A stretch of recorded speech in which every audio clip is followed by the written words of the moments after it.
আজি honourable special জাজ নুর জামাল হক এটা রায় প্রদান করে special case number 70/22 Kokrajhar PS case number 473/22 এইটো আসামি সোনোয়ার হোসেন এজাহারকারীয়ে 27/10/2022 তারিখে এটা এজাহার দিয়ে কোকরাঝার থানাত আৰু অভিযোগ কৰে যে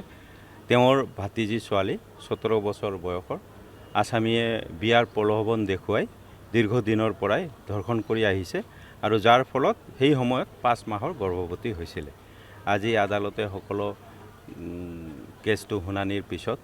সাক্ষীবাদী লোৱাৰ পিছত চূড়ান্ত ৰায় প্ৰদান কৰে আৰু আসামীক আণ্ডাৰ সেকশন 6 অফ পক্সোত 20 বছৰৰ সশ্ৰম কাৰাদণ্ড লগতে ফাইন 50,000 টকা আৰু ফাইন অনাদায়ে 6 মাহৰ কাৰাদণ্ড বিহে। ঘটনাটো 27/10/2022 তাৰিখত এইটো ছোৱালীজনীক দীৰ্ঘদিনৰ পৰা ধৰ্ষণ কৰি আহিছিলে